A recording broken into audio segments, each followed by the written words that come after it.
It was a great group of guys here. I think we got a lot of talent on this team, and we got a lot of pieces in the right places, to play some good ball and to get in the playoffs and, make some noise this year. It was the defense that made some noise on day 4 of Broncos camp. 3 interceptions in front of a full capacity crowd, and they got after the quarterback. Oh, man, the pass rush party about to be lit. I mean, you got Chubb and Chubb, Malik incorporated to that, and Schultz could be getting incorporated to that.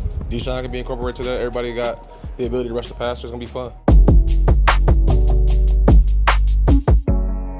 Hello, and thank you for joining us for Broncos Camp Daily. I'm Phil Milani alongside Eric Dalala. Sidney Jones is on assignment. Day 4 of Broncos Camp here. Eric, what were your observations? Well, Phil, you mentioned it there right off the top. The defense came to play today. 3 takeaways, really the first interceptions of team period that we've seen here in training camp. And Justin Simmons gets a lot of press, but let's not forget about how dominant Kareem Jackson can be back there. 2 interceptions today. We heard it from him. He picked off both of them. Once undercutting Jerry Jeudy, second one off a tipped ball, able to dive to the ground and get it. And then McTelvin Agim batting a ball at the line of scrimmage and able to pick it off himself. Very impressive. The defense came to play all day long. A couple other things that stood out to me, Phil. One nice long reception to Courtland Sutton there in the end zone, about 45 yards. Maybe the most important thing to me there was he kind of got tackled in the process, got right up. You love to see that after the ACL. Big throw from Drew Lock there, who probably won the day. All 3 of those interceptions coming from Teddy Bridgewater. And then last, Phil, some situational drills. Yet again, the Broncos do some move the ball work at the end of practice.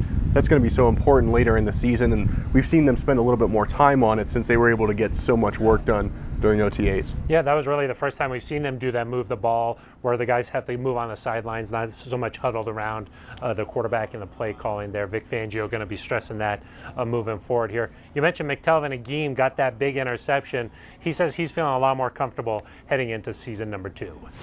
Basically just doing all the little things now, like making sure I can make the right adjustments. Like I knew the plays, but did I know the adjustments? It was things that I second-guessed myself on. Now it's no second-guessing. So I think mentally is where I made the biggest jump. So Sosa, that's what he likes to go by here, McTelvin Agim.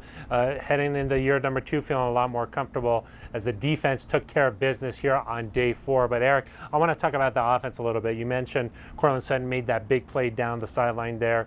Jerry Jeudy has been a big name all throughout camp so far, but what about Tim Patrick? Yeah, I mean, maybe flying a little bit under the radar here because Courtland Sutton is back. Of course, we know what Jerry Jeudy can do, but don't forget that Tim Patrick caught 6 touchdowns last season, led the team, and I think there's some people that think maybe he's going to fade to the background.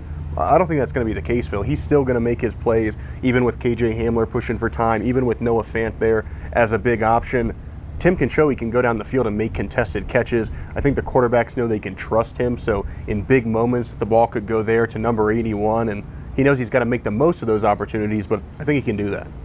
I don't want to say play my role, but when the ball comes, you never know how many times it's going to come to you, so make sure it's a big play. Try to make every play a big play. But just with having everybody back, we're going to have more plays than we did last year. We're going to be on the field a lot longer. So I think we're going to have plenty of balls to go around, to be honest. Never a bad thing to have too many options on the offensive side of the ball as the Broncos look to really be a lot more explosive here in 2021. Let's wrap things up here, Eric, with a look at injuries. Yeah, Phil, Mike Purcell still out with an ankle injury that he sustained on Friday. Looks like it'll be about a week, and then from there he'll probably be day-to-day. Who else do we got? Tim Patrick came back, of course. Josie Jewell held out today. A little bit of groin tightness, just being purely precautionary there. Then you look at some guys who haven't been practicing lately. Bradley Chubb, no guarantee he'll be out there for 7-on-7 and 11-on-11 next week, but the team is hopeful. Maybe kind of the worst news of the day, Baron Browning, 3rd-round pick. We haven't seen him since rookie minicamp.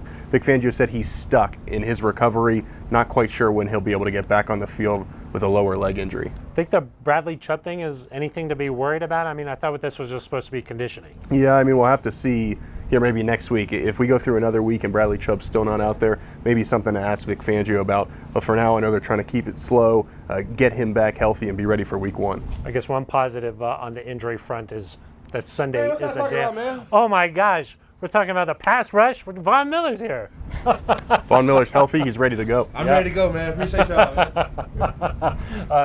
Von Miller heading out of here, but on Sunday, an off day for the Broncos, so maybe a little bit of rest, much needed rest after a hard 4 days here of camp. The first 4 days are hardest. Yeah, well, next week we put the pads on, Phil. Yeah. We'll be ready to go. Yeah, all right. Well, we'll be back on Monday. That's going to do it for us. For Eric Dalala, I'm Phil Milani. This has been Broncos Camp Daily.